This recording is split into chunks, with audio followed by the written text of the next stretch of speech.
Francis. I've been teaching at Olympia now a year and a half, and I'm a 7th grade science teacher and an earth science teacher. My name is Amy Zona, and I'm a 7th grade science teacher. I also teach human health and disease and environmental issues here at Olympia. We are in the middle of an energy unit with our 7th grade science students, and has a culminating project that goes with the energy unit. We decided to pull in an engineering piece and make it an energy fair, which is just like a science fair, but it's based around the students designing through the engineering process renewable energy models and presentation poster boards. Also, I think they're learning a lot about not only the engineering process, but also about alternative energies and about models as well. We've done a couple of labs that have gone along with this unit and developing models to demonstrate the transfer of energy. This is actually the students themselves. Energy is part of their lives. It's an expensive part of their life, it's an important part of their life. The life that we live now and always have, always will, requires energy. Question? So like you could go all day if it's sunny out without using the switches, and then at night you could use the switches? Well, you use the switch to turn your lights on, but you would be using the energy that you actually created from your rooftop. So this really tells them that it's more than just flipping a switch. That they don't just get the energy, they flip the switch and there it is, and parents complain about the money. That there are alternatives to getting the energy, and that there's things that are effects on the world around them. I am a solar consultant for Astrum Solar. Our company was invited to this very exciting renewable energy program that they're holding at Greece Olympia. So we are more than happy to be here to present facts about solar. Anthony D'Ambra, and I am a project manager, project lead at Astrum Solar.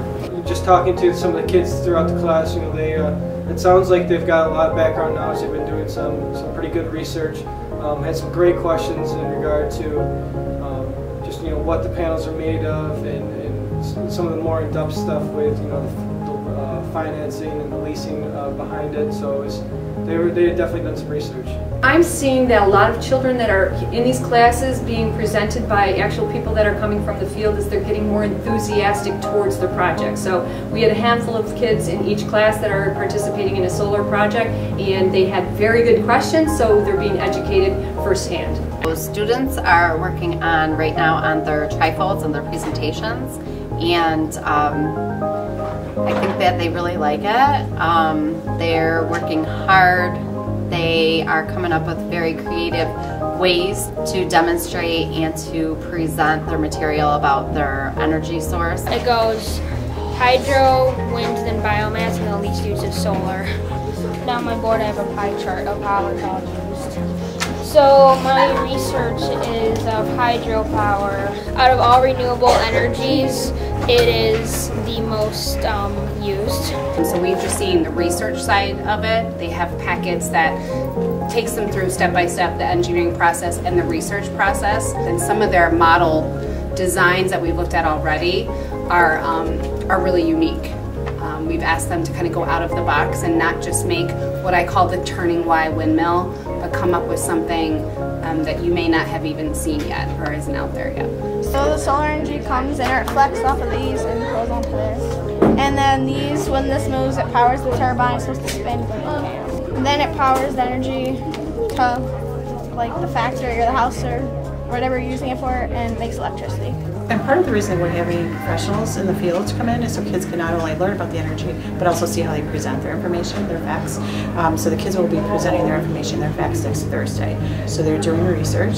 So I've been very impressed with some of their questions that they're asking. And I know that that's totally connected to the research that they did. I mean, our kids are looking very smart in there. I'm impressed with their answers. And I know that's because of the research that they're doing behind the energy that they're becoming familiar with. They're definitely just, in their heads, they're developing what they think is the best resource for them. What you want to do is just show as much as you can about your energy source. And it can be either wind, water, biomass, geothermal, or solar. And you just have to demonstrate how it works. We're looking forward to having family and friends come out and really just I think celebrate the students' efforts and their work, and I'm excited to see what they end up coming with.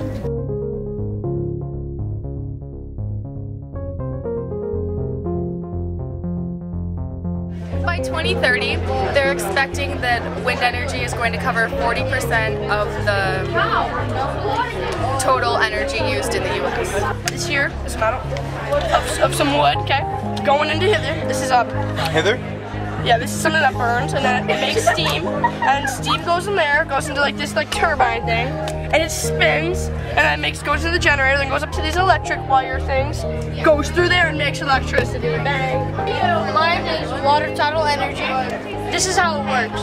This contains water after high tide, then passes it through a turbine to return to low tide. I have a pumping turbine. You're fine, that works great. Plus it's cool to see that it only takes breath to actually turn that. So it turns the turbine. The turbine, that kinetic energy creates energy in the generator, and then from there you get electricity that runs in our homes. Yes. Yes. Okay, good. So when that spins, this will spin, and there's magnets in here, which create a magnetic force and a magnetic field, which runs electricity through here and turns on this thing. So.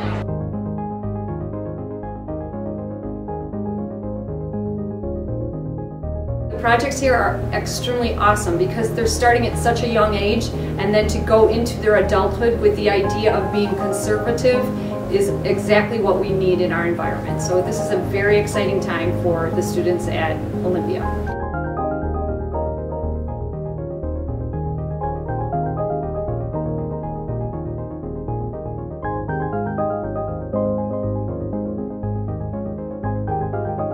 I personally think that more schools should be participating in this type of program, and if they're not, I don't understand why they're not, so hopefully they'll all jump on board and follow suit.